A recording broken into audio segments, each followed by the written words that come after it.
Hello everyone, এ পর্বে আমরা দেখব সিএসএস এর ব্যাকগ্রাউন্ড অ্যাটাচমেন্ট প্রপার্টি নিয়ে কিভাবে কাজ করতে হয়। তো চলুন, এখানে আমার একটা ইন্ডেক্স এইচটিএমএল ফাইল আছে, এখানে স্টাইল সিএসএস আছে ইন্ডেক্স এইচটিএমএল। এখানে এই বক্সটা আমি আপাতত কমেন্ট করে রাখতেছি। এইখানে আমার এই বক্সটা,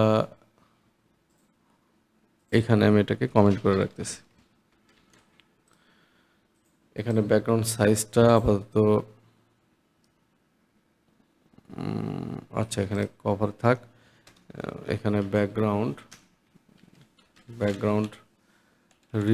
নো রিপিট করতেছি। এটা দেখি এখন কেমন দেখায়। এটা যদি রিলোড করি, এরকম এখানে একটা ব্যাকগ্রাউন্ড আছে, আর হচ্ছে আমি এখানে কিছু টেক্সট নেই। যেমন এই চল, দিস ইজ হেডিং 1, প্যারাগ্রাফ নিয়ে একটা একটা ডেমো টেক্সট নিলাম। এটাকে আমি একটু ডুপ্লিকেট করি, কিছু টেক্সট নিয়ে নিলাম, অনেকগুলো টেক্সট নিয়ে নিলাম। এখন আমি এটাকে রিলোড করি। এখানে আমি দেখতেছি টেক্সট আছে। এখানে টেক্সট আছে। এটা যদি আমি এখন স্ক্রল করতেছি, আমি আরও কিছু টেক্সট দিয়ে দিই। এখানে আমি আরও টেক্সট দিয়ে দিই, অনেকগুলো টেক্সট দিয়ে দিলাম। আমি যদি এখন এটা স্ক্রল করতেছি, আচ্ছা, ব্যাকগ্রাউন্ড এই সাইজ যে আমার কভার আছে, কভারটা উঠাই দিই। এটার জন্য ইমেজটা আমার স্ট্রেস হয়ে যাচ্ছে। এখন যদি এখানে রিলোড করি, আমি দেখতেছি আমার ইমেজটা এখানে আছে। আর হচ্ছে এই টেক্সট, এই যখন আমি স্ক্রল করতেছি, তখন আমার এই ব্যাকগ্রাউন্ড ইমেজটা স্ক্রল হয়ে উপরে চলে যাচ্ছে। এখন আমি যদি চাই এই ব্যাকগ্রাউন্ড ইমেজটা স্ক্রল হবে না, এটা ফিক্সড থাকবে, তাহলে আমি কি করতে পারি? এখানে আমি ব্যবহার করতে পারি ব্যাকগ্রাউন্ড অ্যাটাচমেন্ট। এখানে হচ্ছে ব্যাকগ্রাউন্ড অ্যাটাচমেন্ট। আমি যদি এটা ফিক্সড দেই, তাহলে এটা দেখতেছি ইমেজটা আমার ঠিকই ফিক্সড থাকতেছে, আর আমার এই টেক্সটগুলো উপর দিয়ে স্ক্রল হয়ে যাচ্ছে। এখন আবার যদি চাই যে ইমেজটা আমার স্ক্রল হবে, ফিক্সড থাকবে না, তাহলে আমি যেটা ব্যবহার করব সেটা হচ্ছে স্ক্রল। তো এটা হচ্ছে ব্যাকগ্রাউন্ড অ্যাটাচমেন্টের একটা ডিফল্ট ভ্যালু। আমি যদি এখানে রিলোড করি, তাহলে দেখব যে আবার আগের মতো এখানে কি হচ্ছে, ইমেজটা স্ক্রল হয়ে যাচ্ছে। আচ্ছা, ব্যাকগ্রাউন্ড অ্যাটাচমেন্টের আরেকটা ভ্যালু আছে, সেটা হচ্ছে আমার লোকাল। তো লোকালটা আসলে আমার এখানে ব্যবহার হবে না, লোকালটা আসলে কন্টেন্টের ক্ষেত্রে ব্যবহার হয়। কন্টেন্টের ক্ষেত্রে কেমনভাবে ব্যবহার হয়? এখানে যেই টেক্সটগুলো আছে, এগুলোকে আবার ফেলে দিই। এই টেক্সটগুলোকে আবার ফেলে দিচ্ছি। এই টেক্সটগুলোকে আবার এখানে আমি ফেলে দিই। এখানে আরও কিছু টেক্সট আছে, এইগুলোকে ফেলে দিচ্ছি।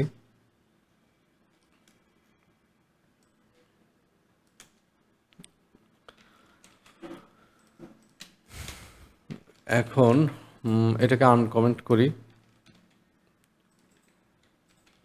আর এখানে যে আমার বক্সের এটা ছিল, বডিতে আমরা কোনো কিছু আপাতত দিচ্ছি না,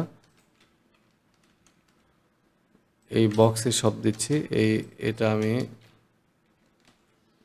এটাকে আনকমেন্ট করে দিলাম। তো আমার এখানে এই ব্যাকগ্রাউন্ড নো রিপিট থাকবে। ব্যাকগ্রাউন্ড সাইজটা কভার আমার দরকার নাই, ব্যাকগ্রাউন্ড ক্লিপ এটা দরকার নাই, আর হচ্ছে এটা ডটের দরকার নাই, আমার এখানে সলিড দরকার, বর্ডারটা সলিড দরকার। আর হচ্ছে আমার একটা ইমেজ লাগবে, ব্যাকগ্রাউন্ড ইমেজ আমাদের একটা দরকার। ব্যাকগ্রাউন্ড ইমেজ আমি নিয়ে নিই, ব্যাকগ্রাউন্ড ইমেজ ইউআরএল মধ্যে আমি আমার স্ল্যাশ দিলে আমার ডিরেক্টরিটা দেখায়।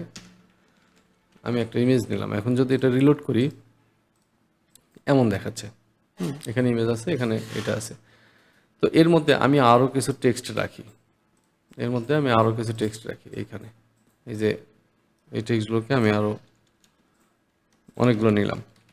এখন যদি রিলোড করি তাহলে কি দেখতেছি, টেক্সটগুলো এই আমার বক্সের বাইরে চলে যাচ্ছে। টেক্সটগুলো বক্সের বাইরে চলে যাচ্ছে। তো এখন এক্ষেত্রে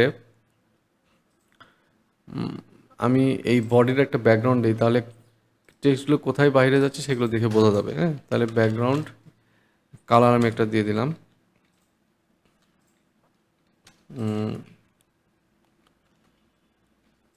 এরকম কালার দিই, একটু ব্ল্যাক, কিন্তু এটা যেন আলফা হয়, মানে হচ্ছে ট্রান্সপারেন্সি থাকে। আমি যদি এবার এখানে একটা রিলোড করি তাহলে দেখতেছি আমার এই টেক্সটগুলো বাইরে চলে গেছে। আর এখানে বর্ডারটা আমার সাদা হয়ে গেছে, বর্ডারটা আমি রেড দিই তাহলে বুঝতে সুবিধা হবে। এখানে আমি বর্ডারটা রেড দিলাম, আসি এটা রেড হয়েছে। এখন দেখতেছি আমাদের টেক্সটটা এটার মানে বক্সের বাইরে চলে গেছে। এটা 5 পিক্স দিই, টেক্সটগুলো বক্সের বাইরে চলে যাচ্ছে। তো এটাকে যে আমি যদি এর ভিতরে নিতে চাই তাহলে আমি এখানে কি করব, এখানে ব্যবহার করব ওভারফ্লো অটো। ওভারফ্লো অটো ব্যবহার করব। তাহলে আমি এখানে যদি রিলোড করি, এটা হচ্ছে আমার ওভারফ্লো অটো ব্যবহার করলাম। আর ব্যাকগ্রাউন্ড আমার একটা, এখন কিন্তু আমি দেখতেছি টেক্সটগুলো যে আমার বাইরে যাচ্ছে না, টেক্সটগুলো ভিতরে আছে এবং এটা স্ক্রল হচ্ছে। হ্যাঁ, এটা স্ক্রল হচ্ছে। তো এই ক্ষেত্রে আমার এখানে যে প্রপার্টিটা ডিফল্ট প্রপার্টি কাজ করতেছে, এখানে আমার ব্যাকগ্রাউন্ড অ্যাটাচমেন্ট যদি আমি এটা ফিক্সড দেই তাহলে আমরা দেখতেছি ফিক্সড কাজ করতেছে। এখানে রিলোড করলে ফিক্সড কাজ করতেছে, ঠিক আছে, মানে যেটা ডিফল্ট আকারে থাকে। আর আমি যদি এই জায়গাটাতে এবার ব্যবহার করি স্ক্রল, তাহলে কাজ করবে না। কেন? কারণ স্ক্রলটা কাজ করে আমাদের অন্য অন্য পুরো বডির উপরে বা কোনো ইয়ের উপরে কাজ করে। এখন শুধু কন্টেন্টের উপরে কিন্তু এটা কাজ করতেছে না। আমি যদি রিলোড করি তাহলে কি দেখতেছি, আমার কিন্তু এখানে কোনো চেঞ্জ নাই। যদি আমি এখানে স্ক্রল দিছি তাহলে আমার এটা স্ক্রল হওয়া লাগতো। আচ্ছা, এইবার যদি আমি এখানে লোকাল ব্যবহার করি তাহলে কি দেখব, এখানে যদি রিলোড করি তাহলে আমার এটা এখন ব্যাকগ্রাউন্ড ইমেজটা স্ক্রল হচ্ছে। তাহলে কি বুঝলাম যে ব্যাকগ্রাউন্ড অ্যাটাচমেন্টের ক্ষেত্রে যদি লোকাল ব্যবহার করি তাহলে সেটা আমার কন্টেন্টের উপরে কাজ করে এবং সেটা স্ক্রল হয়, আর এর ডিফল্ট ভ্যালু হচ্ছে ফিক্সড।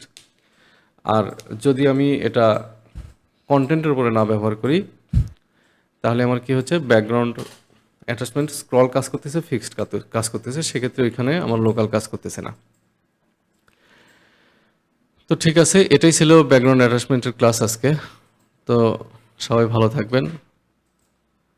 আমার ভিডিও যদি ভালো লেগে থাকে তাহলে আমার চ্যানেলকে সাবস্ক্রাইব